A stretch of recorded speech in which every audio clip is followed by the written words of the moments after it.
안녕하세요. 오늘은 이순신 평전 10번째 이야기를 나눠보도록 하겠습니다. 요즘 제가 나누고 있는 인물들이 좀 고생하는 내용들이 좀 많이 나오는데요.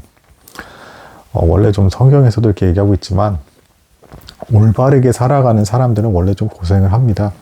이제 타협하지 않고 바른 기준을 가지고 살아갈 때 주변 사람들이 이제 편법을 적절히 사용하지 않는 것에 대해서 이상하게 생각하면서 압력을 넣곤 하는 것이죠.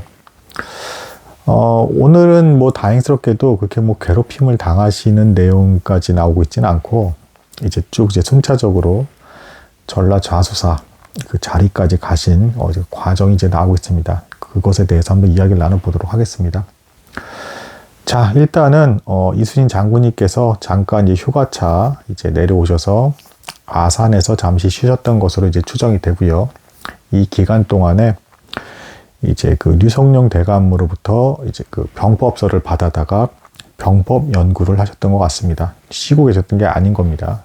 전쟁에 대한 대비를 하고 했던 거고, 그 기간을 이제 거치고 나서 이제 그 전쟁 발발 3년 전에 이제 드디어 다시금 이제 그 이제 업무를 진행하기 시작을 합니다. 전라도 관찰사 이제 이광 밑에서 이제 군관으로 이제 다시금 또 일을 하시게 됩니다. 이때 이제 이 전라도 관찰사가 이제 이순신 장군님을 보고 함께 일을 하면서 이제 그런 얘기를 했다라고 해요. 자네는 능력에 비해서 너무 이제 그 저평가를 받고 있는 것 같네. 안타깝네. 좀 더 중요하고 큰 일을 해야 될 사람인 것 같네. 뭐 이제 이런 얘기를 이제 들었다라고 합니다. 또 이 기간에 잠깐 이제 순천을 이제 방문해서 일을 하시게 된 일이 있었는데, 그 순천에서도 이제 그 권준이라는 그 순천 그 지사가 이제 이순신과 이제 대화를 하다가 자네는 정말 훌륭한 사람인 것 같네. 뛰어난 업무 능력을 갖고 있네. 라는 이제 이야기를 하면서 혹시 기회가 된다면 나중에라도 여기 순천 여기를 한번 다스려 볼 생각이 없는가. 자네에게 딱일 것 같네. 이런 이야기를 들었다고 합니다. 참고로 나중에 이 권준이 이순신 장군님 밑에서 일을 하게 됩니다. 묘한 상황이 이제 발생을 하죠. 전쟁 시에 이제 그렇게 됐다라는 것입니다. 자, 그러고 나서 여기서 이제 굉장히 한번 요직을 잠깐 거치시게 돼요. 한성부로 이제 다시금 부름을 받아서 거기서 선전관이라는 이제 직책을 맡게 되시는데, 이 선전관이 왜 요직이냐면 왕을 이제 보호하고 이제 그 왕의 어떤 그 명령을 전하려고 이제 왔다 갔다 이제 이동을 하는 그런 사람인 겁니다. 그러니까 왕과 친밀하게 일을 하는 곳이기 때문에 요직이었습니다. 이거를 이제 한 달간 이제 대략 이제 지내게 지게 됐고, 여기서 이제 다시 이제 정읍 현감으로 이제 그 벼슬을 이제 받으셔서 이제 내려가시게 됩니다. 근데 여기서 이제 모함을 받아서 뭐 이제 이동하셨다는 게 아니라 이제 추측을 하건대 이제 나이가 이제 45살이 이제 넘으셨기 때문에, 조선시대 때는 60만 넘으면 난리가 났었죠. 이제 이제 환갑이라 해가지고 엄청난 잔치를 하고 너무 오래 살았다 해가지고, 실제로 대다수가 50세 이전에 죽는 경우가 너무 많았기 때문에 45살의 이제 나이만 가지고도 이제 고령자 이제 취급을 받게 된 겁니다. 그래서 그 예우를 이제 받아서 좀 편한 곳으로 가라는 입장에서 정읍 현감으로 가시게 된 것 같아요. 근데 이제 여기서 조금 더 이제 안 좋은 일이 좀 발생할 뻔합니다.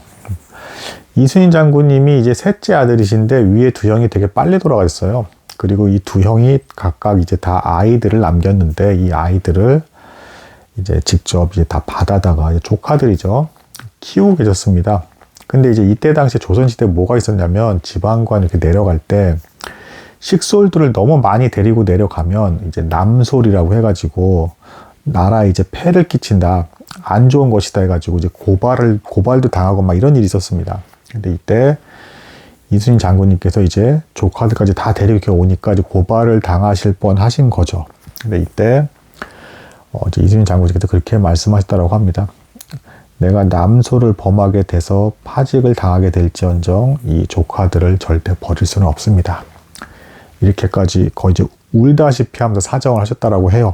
그러니까 이 모습에 이제 사람들이 감동을 해서 이제 뭐 이제 신고가 들어가지는 않게 됐고요. 또 이제 그 이후에도 이제 행보를 보시면 역시 대단한 모습을 보여주세요. 그러니까 이순신 장군님, 제가 몇 번이나 말씀드렸지만 뭐 결과적으로 뭐 전쟁만 다 이겼다라는 측면에서 통쾌할 게 아니라 인격이나 이제 그 고매함에 있어서 남다른 식견을 또 가지신 분에 있어서도 대단하신 분이셨다. 이런 분이 우리의 조상 중에 계셨다는 건 나라의 큰 명예다라고 이제 말씀드렸던 것 같습니다. 이때, 그러니까 이제 그 실제로 그 조카들, 그러니까 형의 자식들을 이순신 장군님께서 정말 공평하게 다루셨던 것 같아요. 그래서 먼저 결혼도 할 수 있게끔 다 순서대로 이렇게 하셨고, 또 교육관에 있어서도 이들을 차별 없이 이순신 장군님의 친자식들과 동일하게 대하셨던 것 같습니다. 그래서 그 형의 이 자식들도 이제 관직 생활을 하게 되는, 그래서 다 잘 풀리게 되는 이제 그런 모습들을 보여주게 됩니다.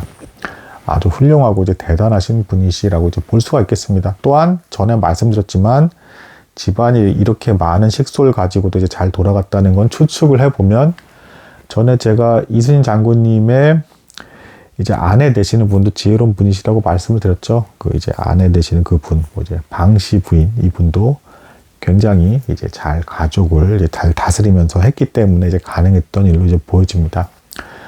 이순신 장군님도 이제 못지않게 아내이신 분도 굉장히 고생이 많으셨을 것으로 이제 추정이 되고 있습니다.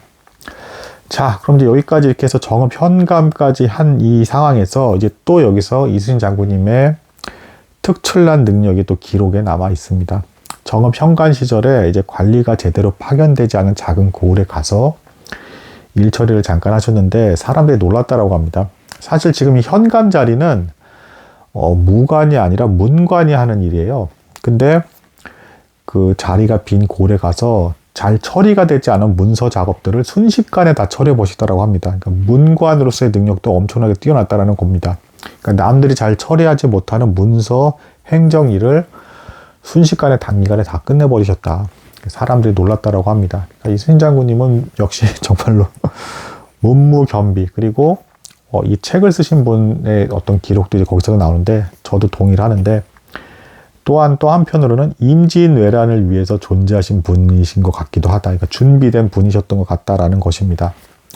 자, 이제 이후의 행보를 보겠습니다. 여기서 또 정읍 현감을 하시는 중에 또 놀라운 행동을 또 하나 또 하십니다. 뭐 자식들에 대해서도 이렇게 조카와 자식들에 대해서도 놀라운 일을 하셨고, 또 이제 정읍 현감 일을 할 때도 놀라운 행정 능력도 발휘하셨고, 거기다 또 추가로 한성부에 잠깐 이제 방문하셨을 때 전에 이제 유성룡 대감과 함께 이제 이순신 장군님을 추천해 주셨던 대감이 한 분 계셨어요.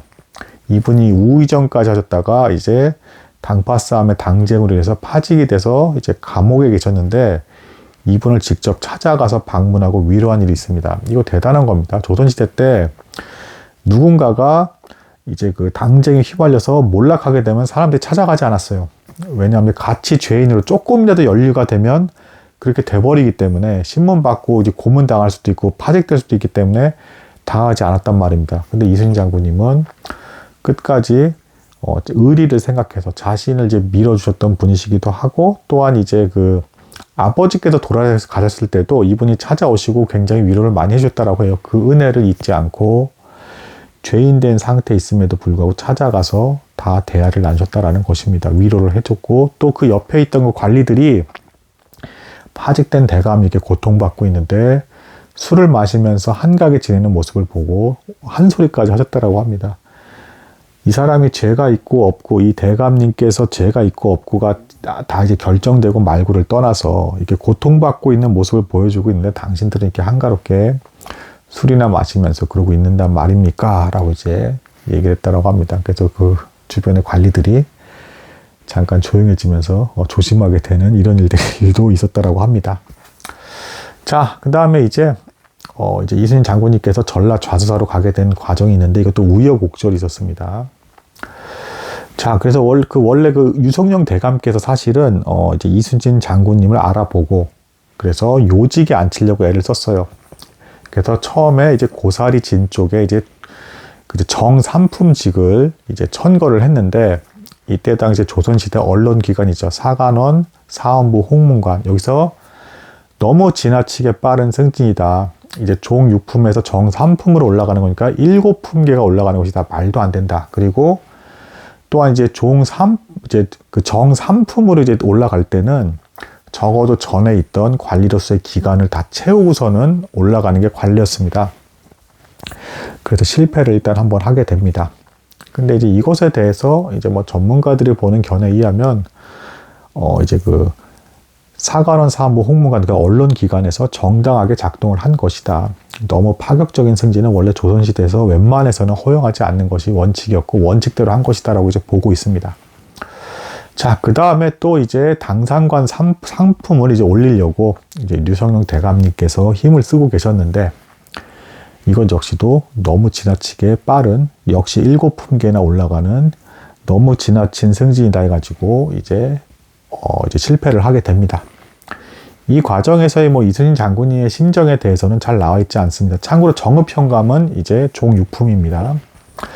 자, 그러다 이제 세 번째에서 이제 그 유성룡 대감님께서 이제 작정을 하고 정말로 이번에는 반드시 승진을 시킨다. 이순신 장군을 반드시 승진을 시킨다. 라고 이제 작정을 했던 것 같습니다. 이제 계획을 짰고 전라 좌수사 드디어 이제 그 많이 듣던 그 자리죠. 전라 좌수사 이게 이제 그 정삼품입니다. 역시 굉장히 고위직이죠. 이 자리로 이제 천거를 합니다. 근데 역시 또 이번에도 그 언론기관이 이제 반대를 한 겁니다. 그래서 이것까지 이제 유성 대감께서 이제 대비를 하십니다.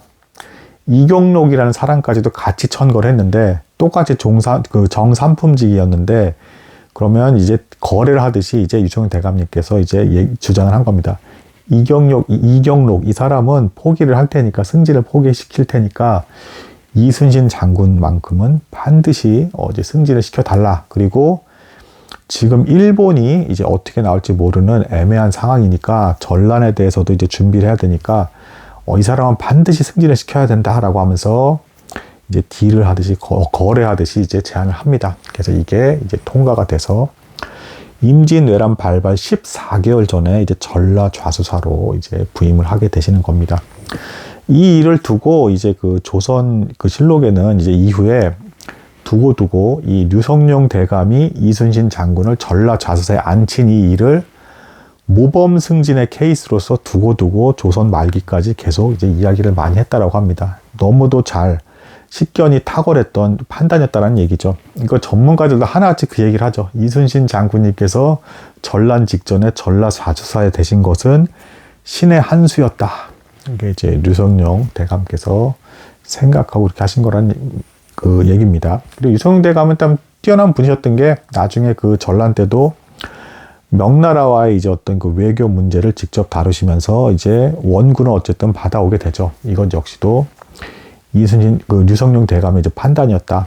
그래서 이렇게 돼서 우여곡절 끝에 이제 그 전란이 이제 발생할 법한 상황이었기 때문에 철저히 이제 능력 위주로 관리를 뽑아야 되는 상황이 벌어졌기 때문에 이순신 장군님은 전라 좌수사에 이제 자리 잡을 수 있었다. 파격 승진 7단계나 올라가는 승진을 경험하시게 되셨다. 이렇게 말씀드릴 수 있겠습니다. 뭐 정리하자면 오늘 뭐 남솔 사건, 그러니까 이제 뭐 조카들까지도 자식처럼 똑같이 대우하셨던 모습, 파직당한 대감에 대해서도 죄에 연루될 수 있는 그 이제 묘한 상황이었음에도 불구하고 끝까지 가서 위로를 다하시고 의리를 지키시는 모습, 그리고 류성룡 대감께서 이순신 장군님의 그 됨됨이를 간파하고 또 뛰어남까지도 다 이제 파악을 하고 놀랍도록 적절한 위치 전라 좌수사에 마침내는 기어이 앉히셨다. 이것까지 이제 이야기를 나눌 수 있겠습니다. 오늘은 여기까지 나누도록 하겠습니다. 감사합니다.